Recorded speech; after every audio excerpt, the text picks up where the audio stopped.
Hogwarts Gene-Splicing Prodigy, Magical Creatures Meets Sci-Fi. Like, share and subscribe. Episode 31. Slytherin's assessment of the situation, two people who were hanged overnight. Back in the dormitory, Alan White, who was lying in bed, saw Peter and asked curiously, "Why did you come back so late today?" "It's curfew time now." Peter smiled and didn't say anything about Derek's surprise attack on him, only that he was fascinated by reading books in the library. Alan White said with admiration, "If I love learning like you, I don't have to worry about final exams. By the way, I saw that you didn't come to the hall for dinner, so I brought you some bread and ham and put them on your desk. Eat some if you're hungry." When Peter heard this, he said gratefully, "Thank you, Alan. I'm hungry, thank you." At this time, Peter also noticed that he hadn't eaten in the afternoon, and his stomach was empty. He was dazed by the sneak attack just now, and he forgot to go to the back kitchen to find something to eat. After he devoured the food on the table, Peter lay down comfortably on the bed and fell into deep thought. In fact, Peter didn't intend to let the two people who attacked him so easily. But what the Phoenix bloodline gave him was not just majestic magic power, but also keen intuition. So he noticed that there was another person in the corner of the corridor. And from the time he and Derek and the others faced off, where was he hiding? The students in the school didn't have such flawless illusions, and the professors, if it was Snape or McGonagall, they wouldn't do nothing and just hide there. So Peter guessed, and finally figured that the most likely Dumbledore was in that corner. Just now, under his eyes, he used super armor to protect himself. In order to avoid being used by Dumbledore as a reserve for the Dark Lord, he could only give a small punishment, hang Derek and the two, and blow the cool breeze all night. As for whether he would just let the two who attacked him just like that, Peter felt that he was not so kind. Can easily let go of those who want to use black magic against themselves. He doesn't know how effective the black magic that Derek casts, but it is well known that the damage of black magic is irreversible. That's why the Ministry of Magic has banned the use of black magic. Don't look at how easy it is for Peter to block the attack, but he uses super armor to protect himself. It is high-level magic that can block most magic attacks. If it's just general armor, it may not be able to stop this black magic. Although Peter is not a person who will be punished, it is impossible to let them go so easily. I don't know if Dumbledore will put down the two people hanging in the corridor. Thinking of Peter slowly fell into a deep sleep. The next morning, when Peter came to the common room after washing up, he saw a lively scene. Alan White saw Peter coming out, ran up to him, and said, "Gossip, Peter, let me tell you, those 5th grade Derek and Thomas, who had a conflict with each other, ended up hanging in the hallway. At night, it was discovered by Filch." Alan said with a wicked smile, "I heard that I was hanged upside down all night, and my face turned blue when I put it down. I was so dizzy that I couldn't speak, and I was sent directly to the infirmary." Derek's group is actually not very popular in Slytherin, and the people of Slytherin judge the situation. When Voldemort was in power, most people followed him for profit. When Voldemort collapsed, he wiped himself clean in an instant. Or use money to get through the Ministry of Magic, or argue that you are under the Imperius curse. It can be said that most people in Slytherin are always loyal to themselves. Even someone like Lucius Malfoy, who was considered a high-level Death Eater, saw Voldemort disappear, and immediately distanced himself from it. After using a large sum of money to buy off the top management of the Ministry of Magic, he argued that he was controlled by the Imperius curse before joining the Death Eaters. There is nothing to do, continue to live your rich life. And some of them who were loyal to Voldemort were imprisoned in Azkaban. People like the Lestranges still adored Voldemort after he disappeared. Derek's father is one of them. For most of the Slytherins who judge the situation and are loyal to themselves, this kind of crazy obsession with Voldemort is not advisable. Even if they were once prostrate at Voldemort's feet. Flatteringly called the Master. Not to mention that Voldemort is gone now, and it is the world of Dumbledore and the savior Harry Potter. Therefore, Derek, who has been taught badly, is out of tune in Slytherin. Except for a few people with the same interests, there are almost no people who can talk. Peter squinted his glasses when he heard Alan's words, and then asked, "Didn't they say who tied them? Was it really blown by the cool breeze all night?" Alan nodded and said gloatingly, "Professor Snape followed them when they were sent to the infirmary. It's just that they were frozen speechless. And Professor Snape didn't ask who attacked them. I heard that they wanted to sue, but were taught a spell by Snape, and they muted their voices. Said to let them have a good rest, they don't have to go to class today." Alan White rolled his eyes and whispered, "I suspect that Professor Snape already knew who it was." And the person who dealt with Derek must be someone from our college. So Professor Snape won't let Derek say whoever hanged them. This is a serious matter, and if Derek speaks out, it will definitely make Slytherin lose a lot of points. Episode 32. Want to try the potion you made? Chinyu was not too surprised. He was just a little surprised that Dumbledore didn't put Derek and the others down after he left. Now that he was noticed by Dumbledore, he didn't have much heartbreak. He didn't do anything wrong, so he wouldn't be guilty.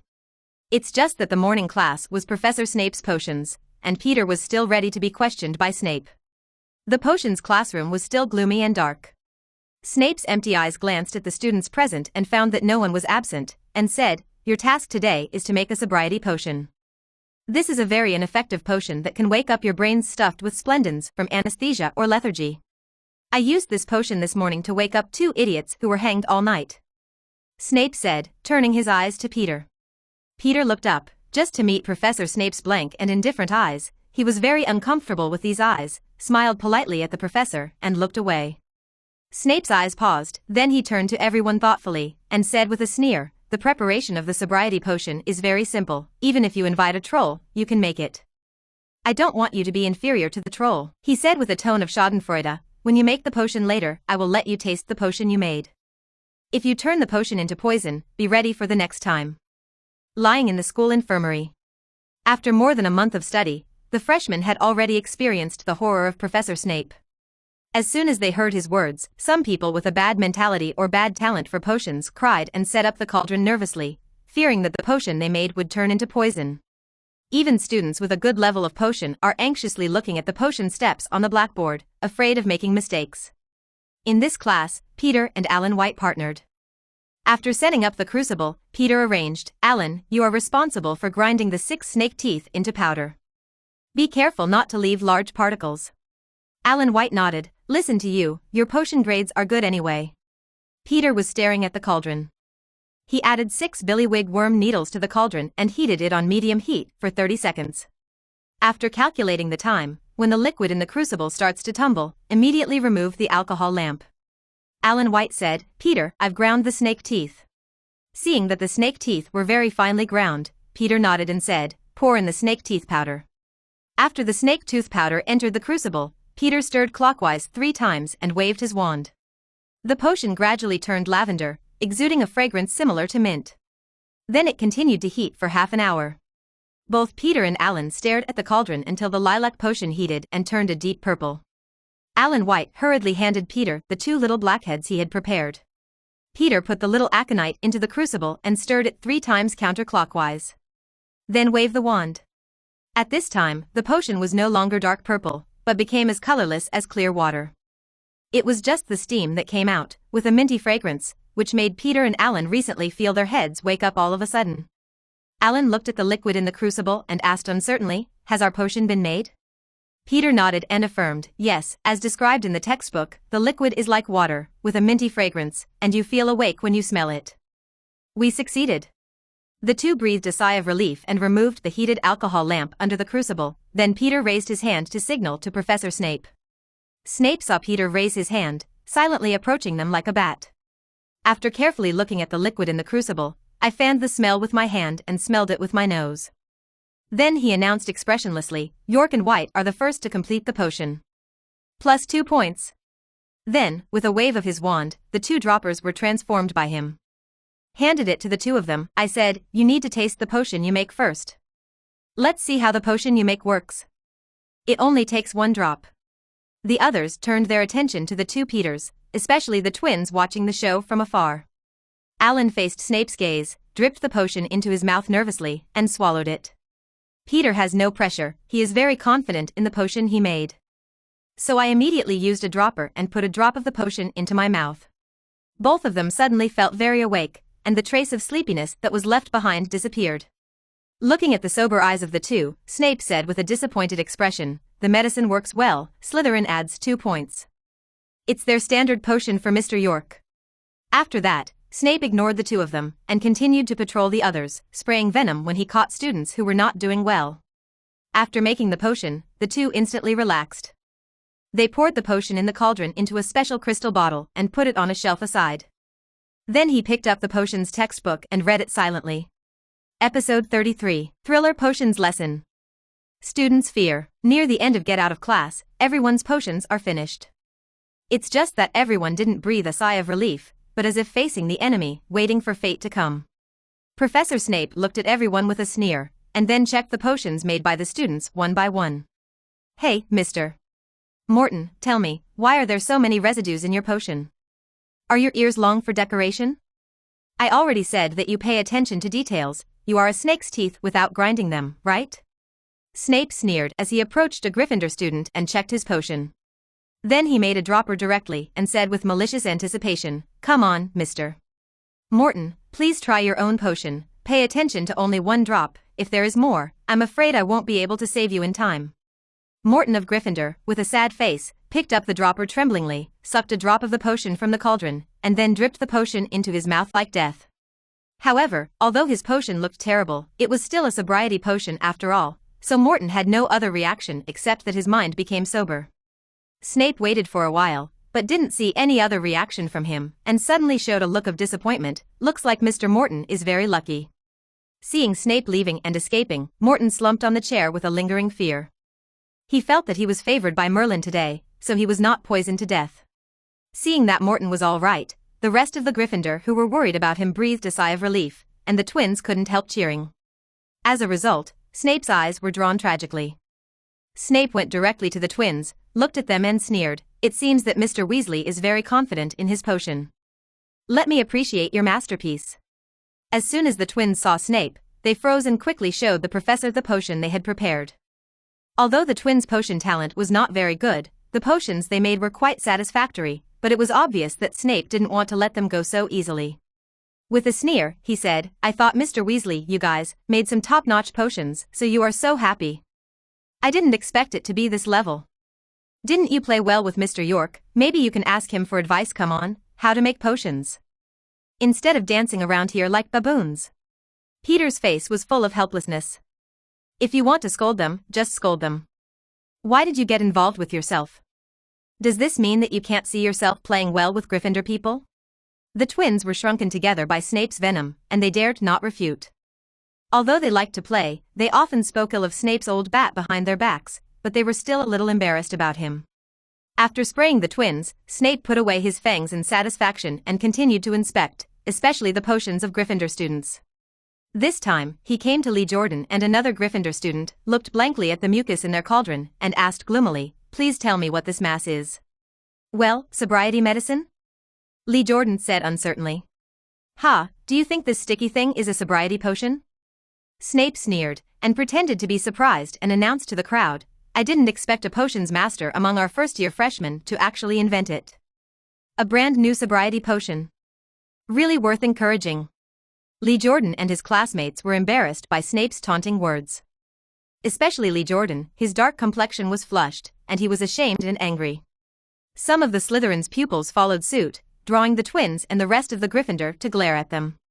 Snape didn't care about the others, but conjured up 2 droppers, and said with a confused expression, "Mr. Morton's potion was lucky to succeed just now. Now let's see how your potions work. Give it a try. Try it." Taking the dropper, the 2 of them looked at the potion with a cloud of mucus in the crucible, and wanted to refuse to try it. But looking at Snape's forced look, "I'm afraid that if they don't come by themselves, Snape will help them." They had to resign and put a drop of potion into their mouths with a dropper. At first, there was no difference between the 2 of them, and the people of Gryffindor were relieved, thinking they had escaped. Snape's look of anticipation turned to disappointment. Suddenly, Lee Jordan and his classmates, foaming at the mouth, fell to the ground with pale faces, and their bodies twitched from time to time. "Ah, Professor, they're poisoned." Everyone panicked, and the timid students of Gryffindor were scared to tears. Even the students in Slytherin who were mocking just now were a little overwhelmed. "Idiot!" Snape shouted angrily, and then prepared to take out a bezoar, divide it into 2 and stuff it into their mouths to relieve the toxicity. Then he turned around and roared, "Give me quiet." With a wave of the wand, 2 poisoned people floated up. Snape turned around and said sternly to everyone, "I want to send these 2 to the school infirmary, lest they be poisoned by the poison I made. And you stay here for me, don't move. Peter York, you take care of the order in the classroom for me, and I have something to talk to you later. Got it?" Snape said, looking at Peter. Peter nodded and said, "Good, Professor. I'll be waiting for you in the classroom." Snape nodded in satisfaction, then left the classroom with the two floating figures. Alan White said to Peter with a lingering fear, "Although Professor Snape is our dean, sometimes, I think he is quite scary." Then he asked curiously, "The professor asked you to wait for him in the classroom. Does he have anything to ask you?" Peter shook his head. "I don't know, maybe just a normal conversation." Episode 34, True and False Professor Snape. When Professor Snape left, the potions classroom became lively, and everyone discussed what had just happened. Angelina Johnson of Gryffindor said to the classmates beside her with a worried look, "You said that the two of them will be fine. Don't you know how they turned the sobriety potion into poison? It's so scary." "Did you see it?" Lee Jordan's dark face suddenly turned pale. "I thought he was dead." Anna Rodman, who was questioned, was still in shock at this time, patted her chest and said, "Seriously, although it's not good to say this, I'm very grateful for the two of them, otherwise it will be our turn to taste what's in the cauldron." The potion is out. The two looked into their own cauldron, and there was a gooey green mass that didn't fit the description of the sobriety potion in the textbook at all. "I don't know if they take it, will it be as serious as Lee Jordan?" The two looked at the potion in embarrassment, and invariably thanked Lee Jordan in their hearts that they had prevented the disaster for themselves. Professor Snape's departure revived the Weasley twins. The two of them embracing exaggerated tears and said passionately, "Merlin's stinky socks. Our brother was almost murdered by Professor Snape. Look at his sinister smile. I wish our potion would turn into poison and poison us to death." Immediately triumphantly, "Fortunately, our potion is not bad, and we didn't let his conspiracy succeed.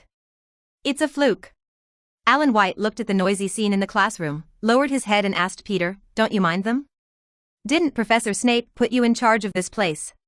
Peter shook his head and said indifferently, "As long as they don't cause any trouble, I don't bother to manage, especially those Gryffindor people. Do you think they will listen to me as a Slytherin?" But looking at the twins who danced the most, Peter rolled his eyes, grinned wickedly, and put his wand on his neck. "Oh, I didn't expect Mr. Weasley to have such an opinion on me. It seems that I need to make it a little more difficult for you, two Mr. Weasleys who claim to be excellent in potions." Snape's indifferent voice rang in the classroom, and cooperated within the dim environment. "It looks very gloomy." The voices in the classroom stopped abruptly, and everyone sat up straight and closed their mouths in horror, not daring to move. The originally cheerful twins were frightened by the sound and almost fell over. They hurriedly sat down and shouted tremblingly, "S. Professor Snape? It's Professor Snape. It's not Professor Snape. 10 points from Gryffindor. Since you named the professor indiscriminately." Snape's gloomy voice came again. When the twins heard that they were about to deduct points, they were immediately discouraged, crying and dreading, not daring to refute. They had already been deducted a lot of points for their participation in the Quidditch tryouts.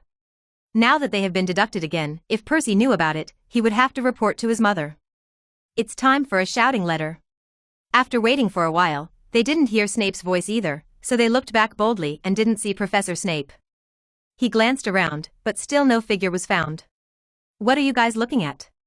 Snape's cold voice sounded again, causing the two of them to wince. It's just that they looked in the direction where the sound came from, and found that Peter was casting a spell with his wand down with his neck down with a smirk, while Alan White next to him was covering his stomach and laughing. "What are you looking at? All your credits will be deducted if you watch." Snape's voice came out of Peter's mouth strangely. The Weasley twins understood now, they were tricked by Peter. Immediately, he rushed over in anger. "Ah, Peter, you be asterisk asterisk asterisk asterisk asterisk D. You pretend to be Snape's voice to frighten us, too bad." Peter was attacked from both sides by the two, and the twins tickled him in tacit agreement, trying to release their anger on him. Peter was scratched by the two of them until he laughed and kept begging for mercy. "Okay, George, Fred, I was wrong. Haha, stop scratching. I'm ticklish." After playing for a long time, the two let Peter go. Peter wiped the tears from his laughter, and then saw that there were glaring eyes around him, and he couldn't help but smile. Alan White, who was watching the whole process, said gloatingly, "You're provoking public anger. It's not like you don't know how scary Professor Snape is, but you scared them so much that you almost scare their hearts out." Regardless of what other people think, the twins pester Peter and ask, "What kind of magic did you use just now, Peter? It sounds exactly like Snape's."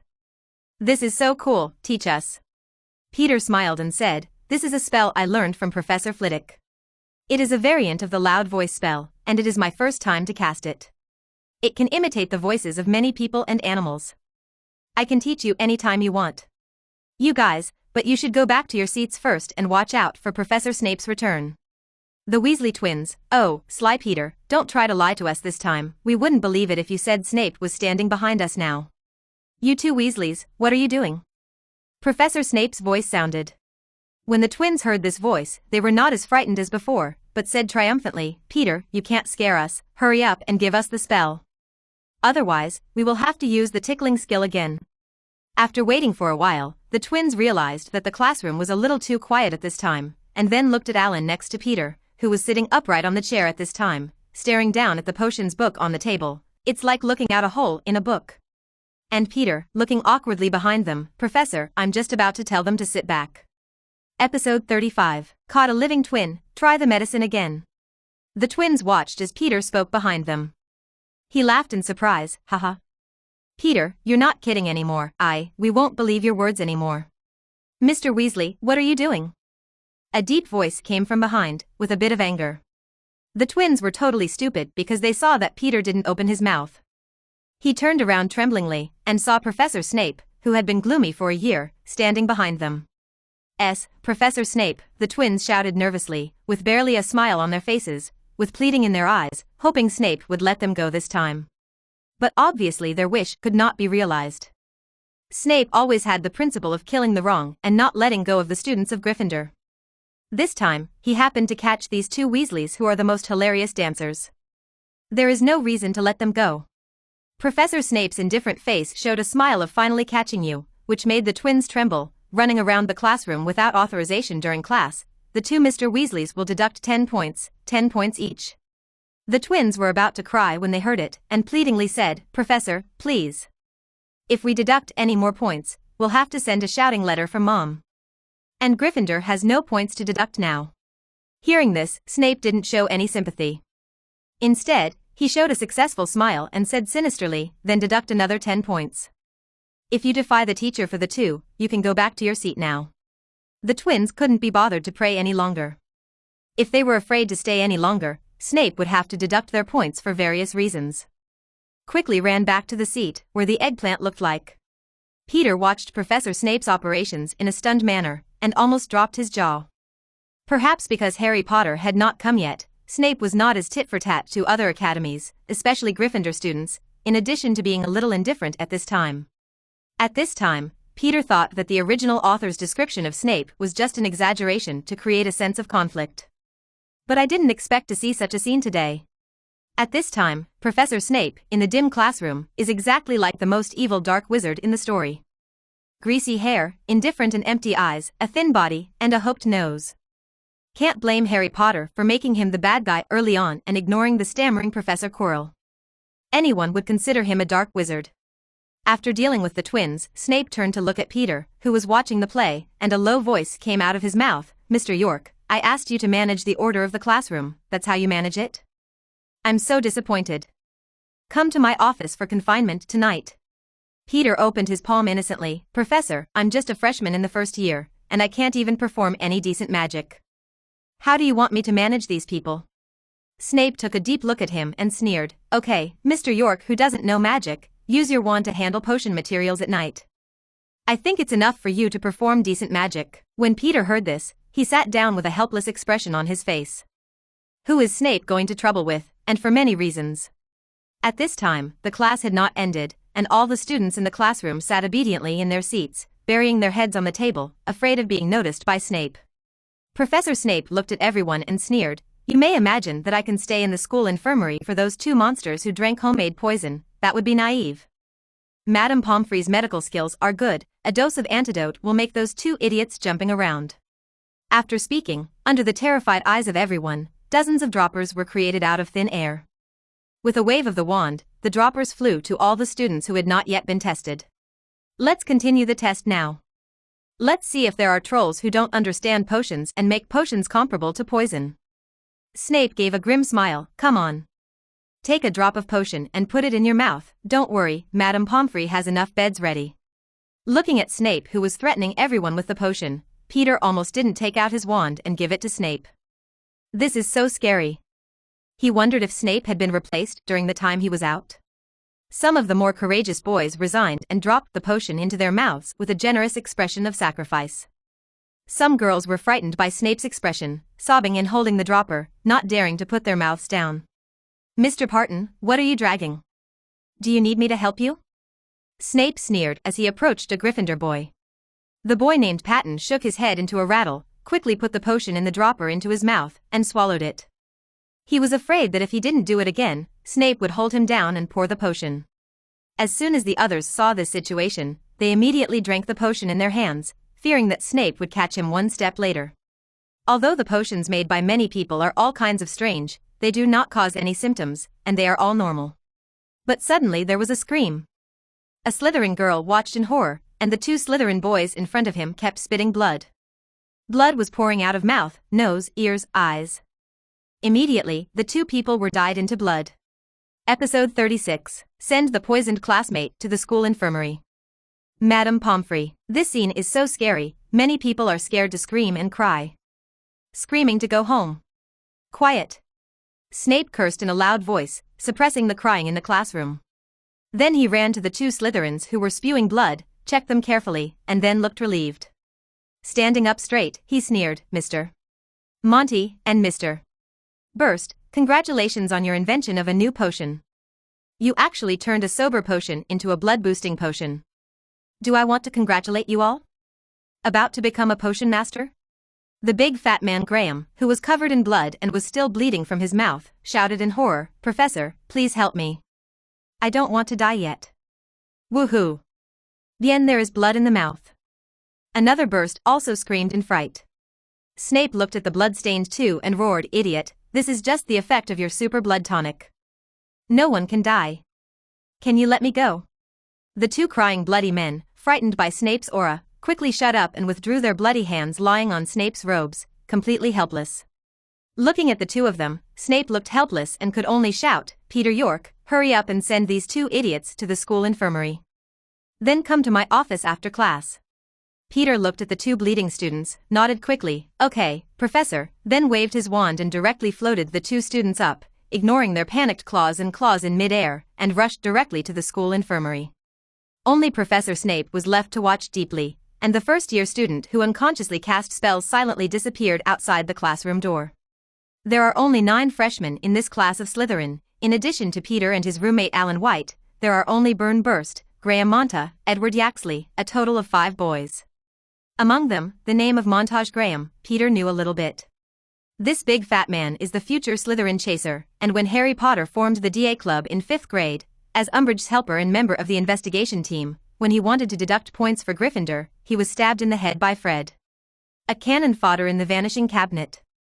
Monta, who was enchanted and floated in the air, shouted to Peter in a panic, "Peter, put us down, we can go by ourselves." Burst nodded nervously and wanted to get down. Peter looked at them covered in blood, shook his head and refused. "No, you will dirty the corridor. If you are caught by Filch, you will suffer. And you are patients now, I want to ensure your safety." There were also some senior students in the corridor who had no class in the morning. They looked at Peter in surprise, and the two blood-soaked people floating behind them rushed to the school infirmary, thinking that something had happened, so they quickly got out of the way. Quickly coming to the school infirmary, Peter hurriedly knocked on the door of the school infirmary. "Mrs. Pomfrey, come and see my classmates." Hearing a student knocking on the door, Pomfrey came out. What happened? Then he looked up and saw the two bloody men floating, and was shocked. "Oh, Merlin. What's going on? Come on in." Peter hurriedly instructed the two of them to float into the infirmary, put them on the hospital bed, and explained, "Mrs. Pomfrey, we were in a potions class just now, and Professor Snape asked us to drink the potion we made, and they ended up like this. It's gone." Madame Pomfrey threw out several spells in a row, and carefully examined the two people who were covered in blood on the bed, and then her nervous expression relaxed, and she said, "They're fine. It's just like they ate a lot of blood supplements and overdosed it. Now, I'll give them some medicine later and they'll be fine." Immediately complaining, "Snape is also really, such a dangerous thing can be done, but let you drink the potion you made yourself. I'm not afraid that students will be poisoned by those messy potions. It has already been delivered just now. 2 poisoned students. Now 2 more. I have to talk to Dumbledore." Hearing the two people who had just been sent by Professor Snape, Peter asked, "Mrs. Pomfrey, are those two okay?" Madame Pomfrey waved her hand. "Don't worry, although Professor Snape always does some dangerous things, he is a master of potions. There is no potion in the world that can beat him.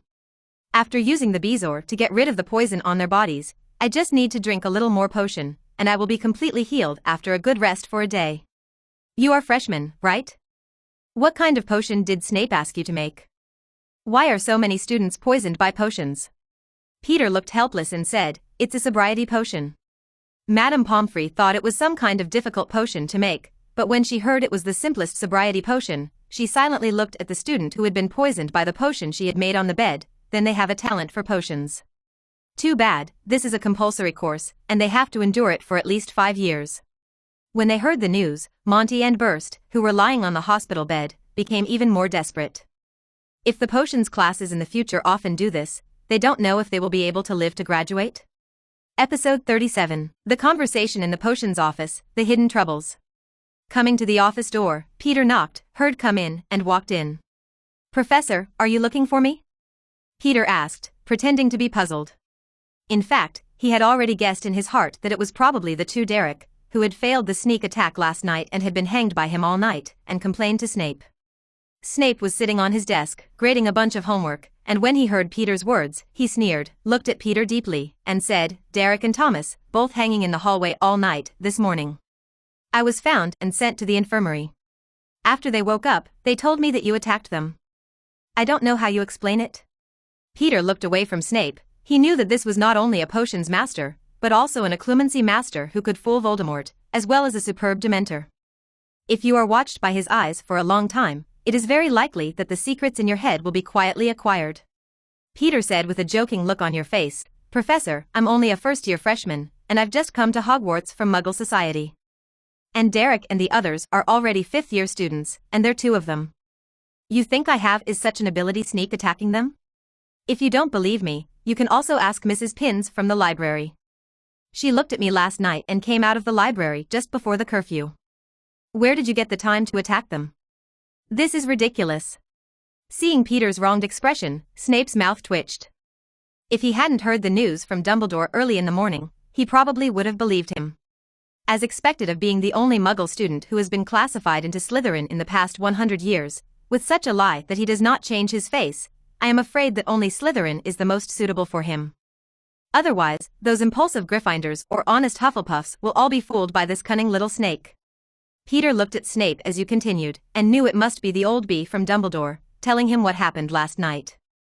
But he continued to pretend to be wronged and said, "Professor, I swear I didn't attack them. You can't just listen to them and believe it." Snape didn't say much about this, not to mention that two fifth-year students shamelessly attacked the first-year students, and they were also defeated by the first-year students. This was enough to lose Slytherin's face, so he directly cast a spell to shut them up when Derek and the others were awake and wanted to complain.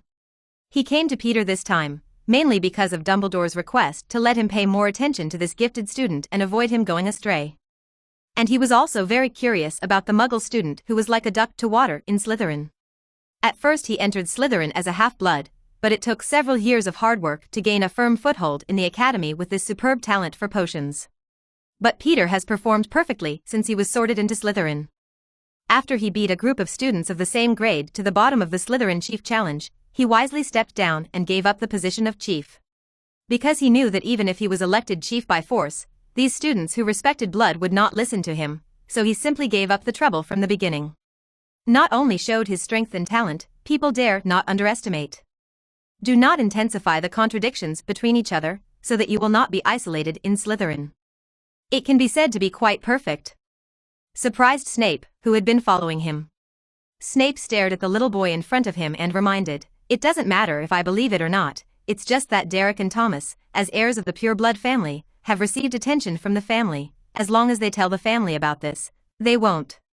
Don't let it go. Especially the Derek family, they were once loyal followers of the you-know-who, and disliked Muggles very much. You have to be careful."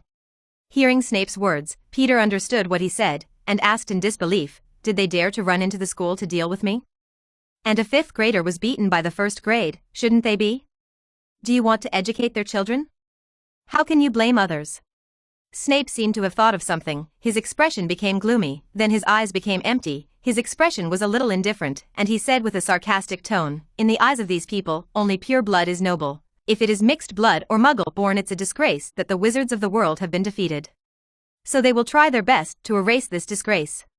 Peter was not frightened by Snape's words, not to mention that he is now in the blood of the phoenix and is not afraid of death. Even his phoenix field is a powerful magical animal that can fight dragons. And he can also take him to teleport away directly, ignoring the ban. And he has never formally fought against anyone. Peter looked at Professor Snape gratefully. "Thank you for your reminder, Professor, otherwise I wouldn't know about these things." Immediately, a cold glint flashed in his eyes, and he said in a cold tone, "But they want to get rid of my words. I'm afraid it's not enough." Episode 38, Dumbledore's Help, Peter's View. Seeing Peter's serious expression, Snape's eyes flashed with a smile, and then he said, "But don't worry, Dumbledore, considering the complexity of this matter, decided to let them forget what happened last night, so they will only remember I was hanged myself, and I don't know who hung them up. So now it can only be regarded as a headless koan." "Headmaster Dumbledore?" Peter looked at Snape in surprise. He didn't expect Dumbledore to be involved in this matter, and also modified Derek's memory. "Headmaster, why is he helping me?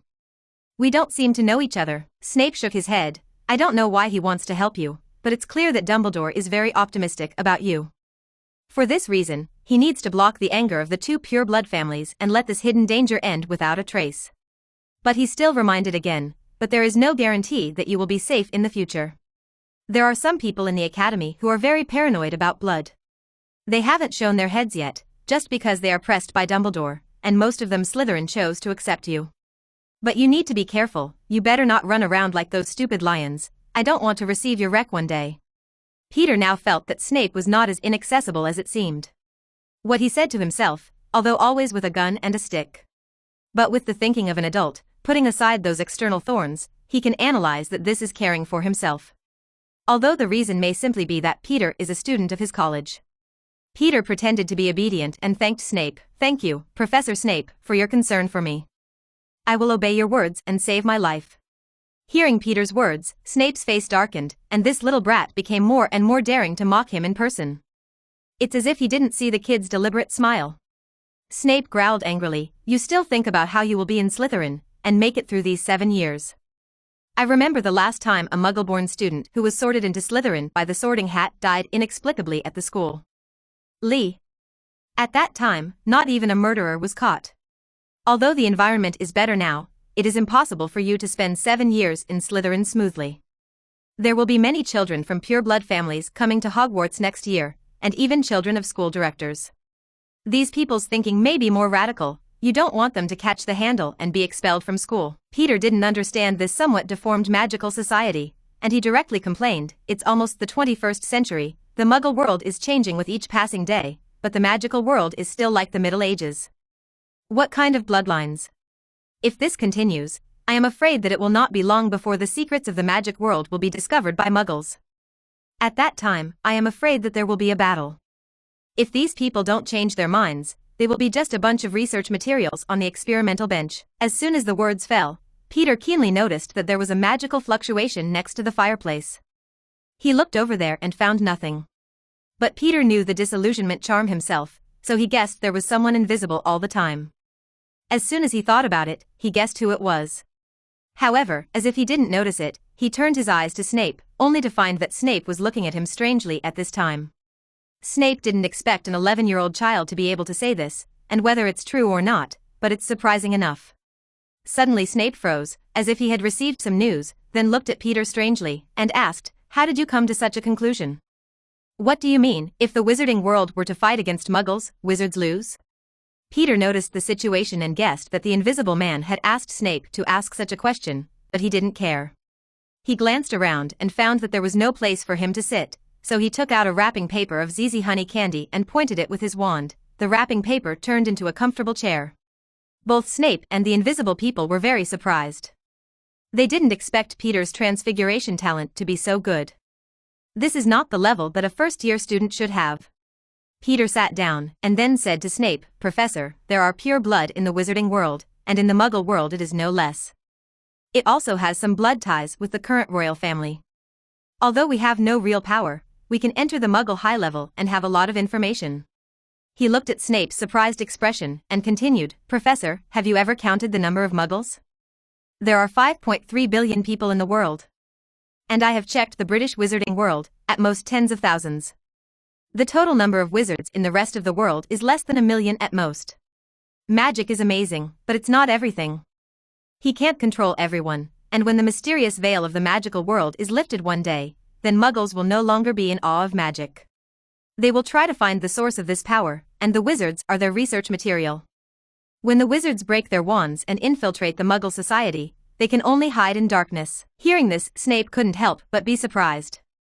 Although he came from the Muggle society, his childhood misfortune made him very repulsive to the Muggle world, so he hadn't been in contact with the Muggle society over the years and had nothing to do with the Muggle world. No. But as a wizard, he was still very proud, so he couldn't help refuting Peter's conclusion, Mr. York, there may be a lot of Muggles, but they don't know anything about magic, they can't use it, and they can't stop the attack of magic.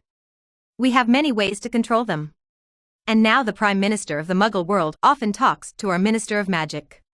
They know the existence of our magic world, but after so many years, they are still in peace.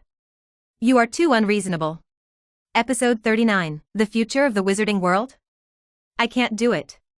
When Peter heard Snape's words, he didn't immediately refute, but asked, Professor, I wonder if you know about World War II during Grindelwald? As soon as he finished speaking, Peter noticed the magic fluctuations coming from the fireplace again, and couldn't help but smile in his heart. When he mentioned this name, he had such a big reaction. Snape wondered how he had shifted the subject here, but nodded anyway. As if telling a story, Peter explained, the whole world was in chaos. England was bombed by Germany. And not long after Grindelwald was captured, Germany was defeated and surrendered. At this time, far to the east the island country is still stubbornly resisting. So the United States directly dropped 2 mushroom bombs, directly killing tens of thousands of them in an instant. Hundreds of thousands of people died one after another. And this is only a weapon from the 1940s and 1950s. Today, Muggle weapons far exceed the power of mushroom bombs. And there are so many. A scientist in our Muggle community once said that if there is a third world war, after this war, human wars will become fights with stones and sticks. I don't know what the most powerful magic in the magical world is like. But from what I've been exposed to so far, the so-called most terrifying black magic is simply incomparable to the power of weapons in the Muggle world. Although Snape was a little surprised by the power of these Muggle weapons, he still said, You may not know that there is a black magic in the wizarding world, which can control people's minds and make them obey your orders. And this kind of magic is even the most powerful. Even the mighty Oro can't resist, let alone a Muggle. Peter said, Professor, you are talking about the Imperius curse, but this black magic is forbidden by the Ministry of Magic, and anyone who dares to use it will be sent to Azkaban. The question is how many people can successfully use this kind of black magic? When will they be able to control billions of people around the world?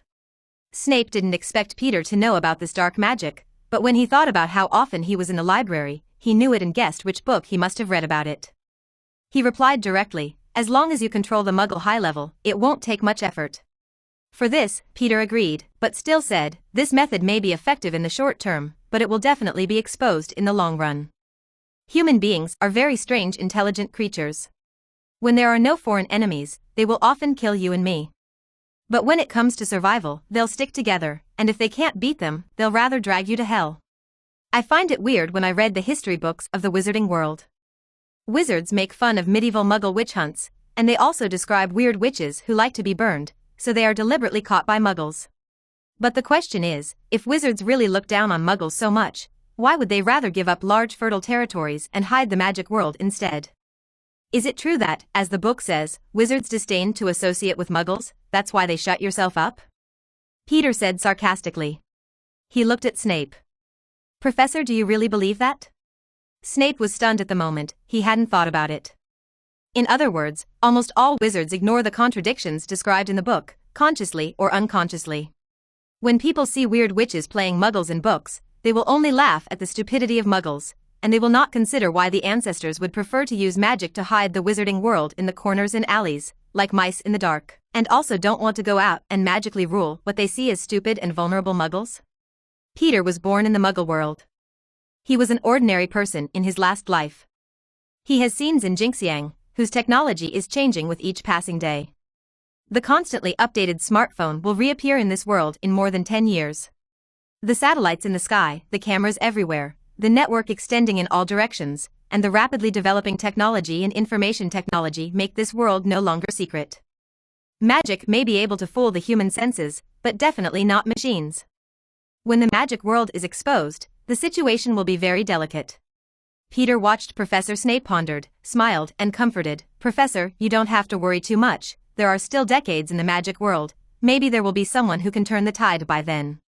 Snape looked at him in surprise and said, I thought you'd say you'd solve this problem yourself. Haven't you analyzed the wizarding world so thoroughly, why didn't you go further? The person hiding on the side also looked at Peter, wanting to hear his explanation. Peter waved his hand funny, I don't want to carry such a heavy burden. I came to the magic world just to learn magic and feel the charm of magic. But it doesn't mean that I will stay in the magic world in the future. Although the magic world is magical, it is too outdated and out of tune with me. Besides, my opinion just now can be easily given by anyone who is familiar with the history of Muggle world wars and has a certain understanding of Muggle technology. This is not an esoteric question. Okay, let's end such a heavy topic. Peter stood up and bowed slightly to Snape. Professor, thank you again for reminding me, I will be careful not to let those people take the chance. Out of the corner of his eye, he glanced in the direction of the fireplace. Professor, please thank Principal Dumbledore for me by the way. If it weren't for him, I might be in trouble right now. Episode 40, The Conversation Between Dumbledore and Snape, the Next Dark Lord? Snape was a little distracted by Peter's words, and nodded to let Peter leave. When Peter closed the office door and left, the potions office fell into silence, except for the crackling sound of the wood burning in the fireplace. Then Dumbledore, wearing a dark purple robe covered with silver stars, appeared. He wears half-moon glasses, and his long silver hair falls behind him. He came to the silent Snape and took out Iha candy. Severus, would you like to try Honeydook's latest cockroach pile? No, I won't eat this. Snape pushed away the box of sweets full of cockroaches with a defiant expression. Then he looked up and looked directly at Dumbledore. Is what Peter York said true? Is the wizarding world hiding itself from Muggles? Dumbledore took back the cockroach pile with a sad face, picked up a lively cockroach sweet, and put it in his mouth. In Snape's eyes full of disgust, he chewed with satisfaction. Then he said slowly, Mr. York, what you said may be a little exaggerated, but it is basically the same as the truth. Snape couldn't believe it, he didn't expect it to be true. He asked with a dry throat, why hasn't anyone said it for so many years, doesn't the Ministry of Magic see this happening? Dumbledore stopped the pile of cockroaches in his hand, sighed inexplicably, and said, in fact, someone predicted this kind of future a long time ago, so that person actively wanted to change this situation, even I once attracted by his ambitions. But because of his two radical theories, I parted ways with him and ended up in an antagonistic situation. And since the fall of the man, the magical world has avoided this theory, especially the Ministry of Magic strictly prohibits the spread of this Muggle threat theory. They are afraid that this theory will lead to conflicts and contradictions, leading to peace for a long time. The wizarding world is once again plunged into the chaos of war. Dumbledore sat in the chair that Peter had transformed, and let out a comfortable sigh. Mr. York, it always surprises me. I didn't expect his transfiguration talent to be so good. I think Professor McGonagall will be very happy. When you get old, your body is very fragile. After standing for so long, my old bones almost fell apart. Snape had some guesses about the person in his mouth, and couldn't help but ask, you mean Grindelwald, the Dark Wizard, right? When Grindelwald ravaged Europe and the United States, due to the existence of Dumbledore and the complicated relationship between the two, Grindelwald's power did not touch England. So British wizards, although they know the name known as the first generation of the Dark Lord, know very little about him. Hearing the name Snape said, Dumbledore's eyes, which were covered by his glasses, waved slightly. He nodded, yeah, you weren't born in that era, so you don't know how attractive Grindelwald's theories are, almost wizards all over the world aspire to that kind of life. And he's very charming, many people throw in his ranks and form the Umbra Party. It's just that his theory is too radical.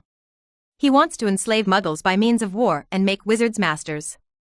This makes some people unacceptable, and the Ministry of Magic cannot accept such above the Ministry of Magic. Humans exist.